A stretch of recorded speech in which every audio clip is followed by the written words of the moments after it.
Hey guys, it's Jackie from Jackie's Lost in a Book Hole, and I thought I would film a tag today. So I'm going to do the all about the reading tag. I will figure out who created this tag. As I always say, I don't know who off the top of my head who created it, but I will look for it and I will post the link to the creator's video or someone's video. Because sometimes I notice that some of these tags are so old that sometimes the person who created the tag is no longer on BookTube right now, or even on YouTube for that matter, or if they are on YouTube, they don't do book videos anymore. So these are all questions about your reading life and the kind of reader you are. Okay, so question number 1. What do you look for most in a book? And this is multiple choice. Either beautiful writing, A, B, character driven, or C, plot driven. And as a book, Olive from a book Olive said, the ideal thing would have all 3 of these. I constantly go back and forth with this because there's sometimes I will read books that have one or the other, I think I would say C, plot driven, but there are times when I've read books that are probably more character driven, or I'm told they're more character driven. Last night I watched a video where someone brought up that one of their favorite books is Vicious, and they said that if you're more of a plot driven person, then you might not like this book. But I have recently thought that I was more of a plot driven person, yet I loved Vicious as one of my all-time favorite V. Schwab books that I've read so far, because I've only read the first 2 books in her Shades of Magic trilogy, and then Vicious, so I've only read 3 of her books. But so far out of those 3, Vicious is my favorite. But like I said, someone said that was more of a character-driven, and yet I have said that I think I'm more plot-driven. So I think sometimes I like character-driven stories, but I think I'm more a plot-driven person. Okay, so question number 2. What are your pet peeves in books? Okay, so the first one, this one always bugs me, and this one came from when I read the Mortal Instrument series, and that is when you have your protagonist. She happens to have, if it's a girl, she happens to have a male best friend who's really sweet. He's kind of dorky, he's kind of nerdy, but he's really loyal, and he harbors secret feelings for this girl. But he has not told her, because he's, terrified of rejection, and just doesn't want to ruin their friendship, and you just get so frustrated, because you're like, dude, just tell her how you feel. But I guess he's paranoid that it's gonna ruin their friendship, which, yeah, it can mess up a friendship with someone. A guy that, my first and only boyfriend that I've had, we tried to go out for a period of time, and then afterwards, and this is my fault, I felt weird running into him again at school, because this was in college, and I felt weird going over there. I avoided the cafeteria because there was always that chance I was going to run into him. So I get that it can be kind of weird. It's hard to be friends again if you've been in that intimate place. So I guess those, a lot of times, the author or the screenwriter or whatever is thinking, okay, the character is probably just scared to tell the girl how he feels because he's afraid of rejection. And that it's gonna ruin their friendship. And a lot of times, sometimes when the girl when the guy finally gets the courage to tell her, she's like, I don't feel that way about you. Or even if he doesn't, she says something like, that you're like a brother to me. And that is the kiss of death. That means you have been friend zoned.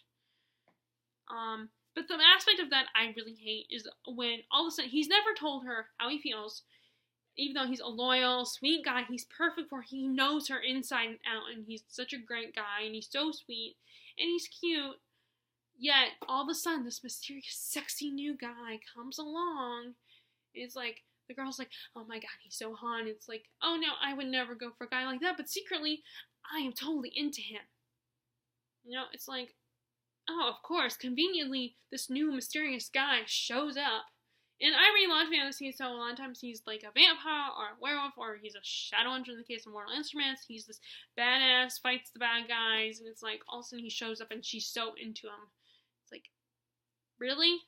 So you can never put a girl with that kind of, with the dorky, geeky best friend because he's not cool, and oh, that's not realistic, or oh, the girl would never go for him.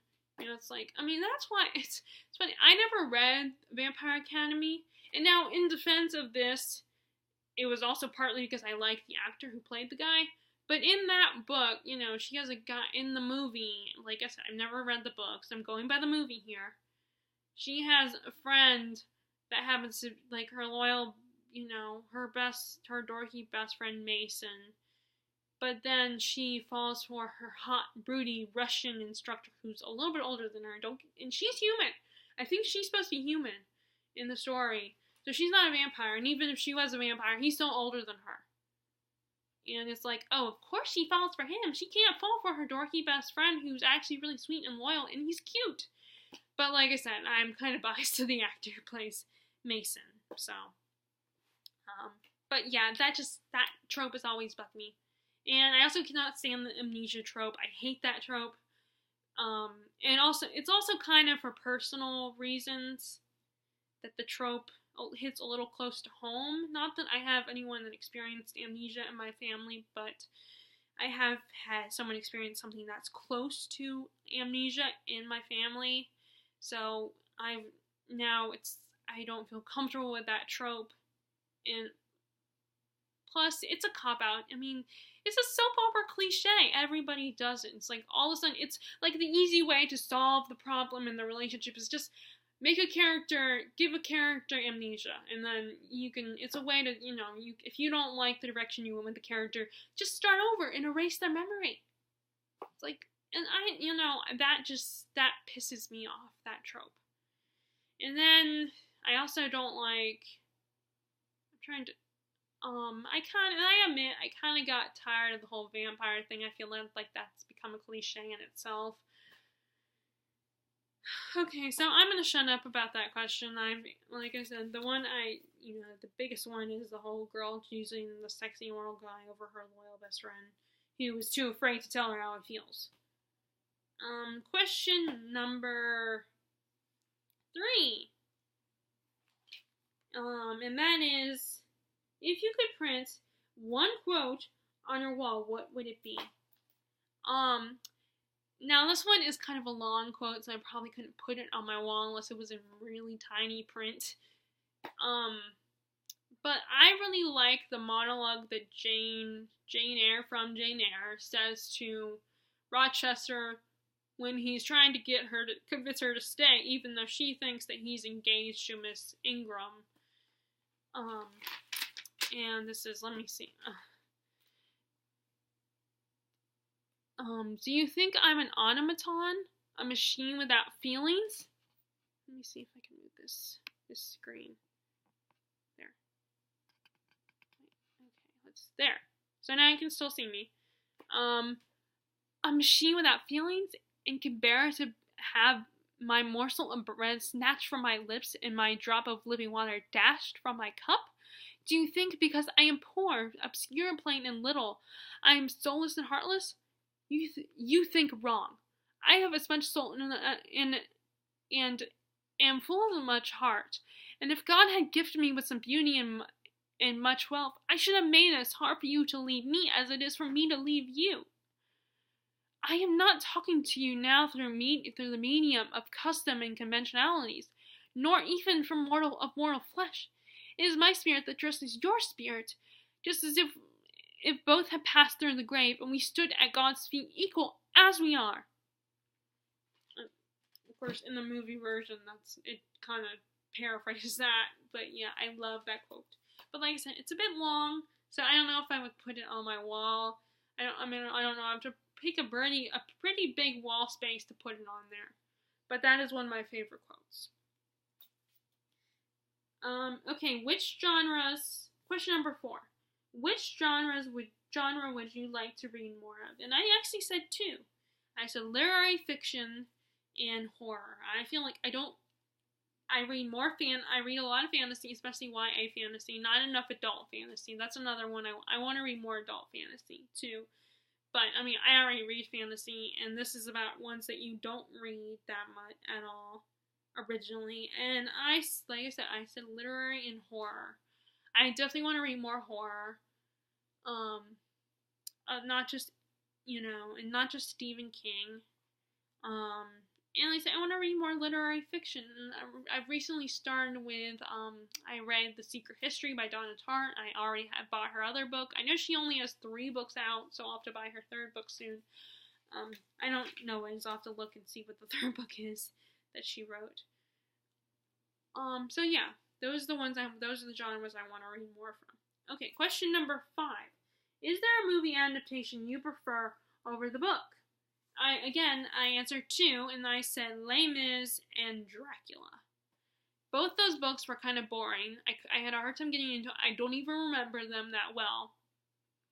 I mean, I know the basic story of both, but that's because I've seen the movie versions, and I think they are so much more interesting, especially the musical version of Les Mis, which I know there's so much more in the story than what's in the musical, but and it talks about the history and the background behind this whole war and everything, but I can read other books to get that. But I just find both those books boring, especially Dracula. It was hard for me, which, as much as I love Dracula, and I definitely read the sequel that was written many, many years later, and that was good. I mean, it was definitely better than the original Dracula by Bram Stoker. But yeah, I definitely would rather go watch a movie version of those books than reread the books again. I mean, no offense if you love those books, but that's just me. I personally find them boring. I didn't write the answer down to this. Is there a book you'd like to be adapted or get a new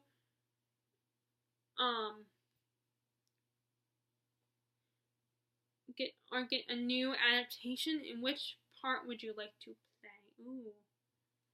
Okay, so I didn't take notes for that one. I didn't write that one. My answer for that one. Let me see. What would one? I gotta pick one that isn't. I would love to see a TV show version of Harry Potter. I think that would be so much more interesting. The only character I could play, if they ever did that, they remake, which I don't think they ever will, or if they do, it will be when I'm old and gray. But ideally, if they remade Harry Potter into a TV show, because I think a TV show, although I am totally grateful and love the movies, the Harry Potter movies, but there's so much that was left out. And as the books got bigger, the movies got smaller. They compressed it quite a bit, the later movies quite a bit, which was a bit of a disappointment. Especially when you reread the books and realize how much was taken out and how different. I mean, now, again, I repeat, I am grateful for the movies. I think those people did an amazing job to create the movies. Don't get me wrong. I'm trying to think. The only character I think I could, I would love to play Hermione. But I don't know. Let's see. I guess I'll say,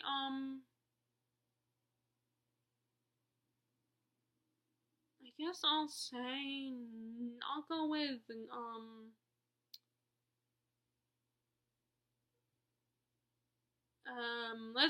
the easiest one that I feel like I would like to play a character in is, Nevermore, The Trials of Morgan Crow. That book, I would love to see that. The problem with that book is, I feel like it would make a better, not a lot, I mean, well, it's not a problem, but I think it would make a better animated movie. Because there's a lot of creatures and creations in that movie that I don't know. I mean, and there's like talking animals, like there's a giant cat in the one, and I don't know if how that would look as a movie. It might look a live action movie. It might look really silly and ridiculous. And if it was an anime movie, I could get away with playing a character like, let's say, Morgan Crow, who is like 12 years old. She's 11. She's 11 years old.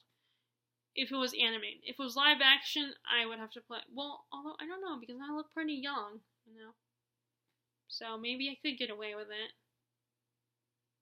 I'm trying to think. Well, the only other major girl player in the story besides Morgan's family, which I don't want to play them because they don't get to do the cool stuff like be part of the school and stuff, is probably like the teacher, one teacher in the book that kind of becomes a friend to Morgan, and she's a really gifted singer. Although I can't sing worth my life, so my voice, my singing would have to be dubbed. But yeah. So ideally, I would love that one, and I would love to play Morgan. If it was an anime movie, I could get away with playing Morgan. But live action, even though I look pretty young, I don't know if I look that young. But yeah. So I'm gonna say that one, Trials of Morgan Crow. Okay, so let's see.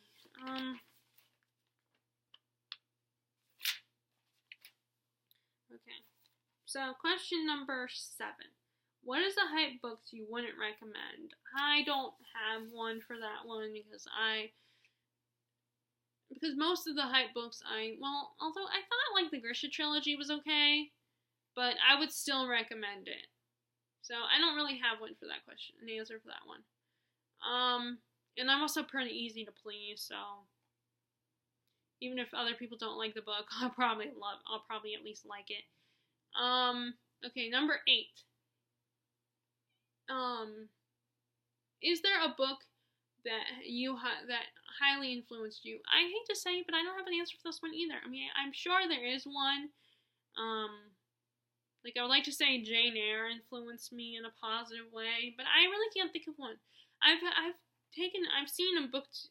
looked at there's been other tags that have asked a similar question, and I feel bad that I don't have an answer, but I generally don't have an answer. I mean, maybe there is a book that's influenced me, but I don't know what it is.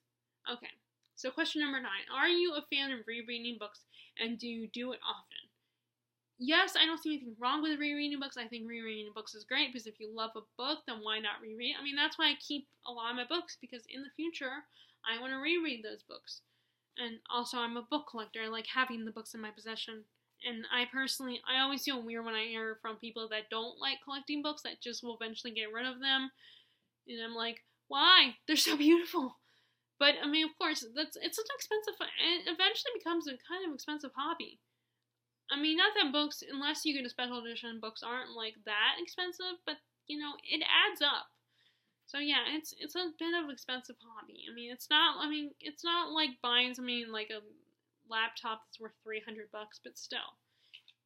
And it takes some space, because books are not small, So, but yeah, I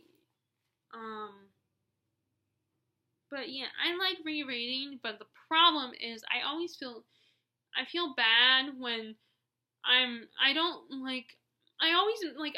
used to make a rule for myself, but that rule never worked out and always fell apart easily, that I would, before I reread any of my books, I would read all the books that I already have that I've had for a while, and the same thing with before I jump into a new book, but that rule never stuck. So I never, because sometimes books that I've had for a long time, it's just because I haven't been in the mood yet to read them. So it's but, so I always feel bad because I have so many books that I have bought that I have not read yet. So I always feel guilty if I'm rereading a book. But yeah, I'm all for rereading books. And I've definitely got more into rereading books. Like, I've read Jane Eyre twice. I've kind of attempted to read Gone with the Wind, do a buddy read, but I have so many other books that I'm reading. I've reread the first 6 books of Harry Potter. I still have not gotten back to my rereading the 7th book, but I haven't started it, so it's not like I'm in the middle of the book or something. And I've reread The Mortal Instruments, but, so, yeah, I am a fan of that, and I think it's good to reread, because why not? I mean, if you love the book, then go for it, reread it. Okay, this is, number 10 is one that I don't have an answer for either. What book has a title that represents your life.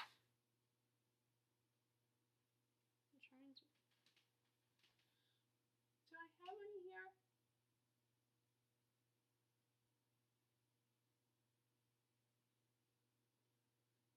I don't have any. Maybe the Little Paris Bookshop, except for the exception of Paris, because I love going to bookstores and shopping. I don't know. That is really lame. That's lame. Okay, so like I said, I don't really have an answer for that one either. Okay, the last question is, what should be required reading? And again, I don't have an answer. I should have had answers for these last few questions, these last 3 questions, but I don't. Yeah, I mean, read what you want. It's hard to pick something that you, like, I don't know how these schools, the people, the Board of Education in the states do this, how they choose the books that I require reading. Because I feel like it's really hard because everybody has such a different taste. But of course, these are also books that you're going to study and I mean, books that are probably very significant and you should read in school that were just published, like The Hate U Give. I have not read that book. And I don't, so, but that one would probably be one that I feel like should be required reading. But I haven't read it, so I can't really use that as an answer. But yeah, I don't really have an answer for this because not everybody likes The Great Gatsby, and I don't think it should necessarily be required reading. I mean, there are a lot of important themes it explores, and I understand why it is considered required reading because there are schools, you know, it is a required reading. So I guess it wouldn't really count anyway. So I don't have an answer for that one either. I know I should have answers for these, but I don't. Sorry. Okay. So that is all about the reading tag. If you want to do this tag, feel free to do this tag. I don't tag people because, you know, I haven't, like, I feel like I haven't got close, so I don't, sorry, I'm, like, stumbling over my words. Well, basically, I don't tag anyone right now. So, but if any of my subscribers wants to do this tag, feel free to do it. I think it's a really interesting, fun little tag. And maybe you'll come up with answers for the questions that I didn't answer, that I didn't come up with an answer for. If you like this video, be sure to give it a thumbs up and click subscribe if you haven't already. Much love to my already subscribed people. And enjoy your reading. Alright, bye.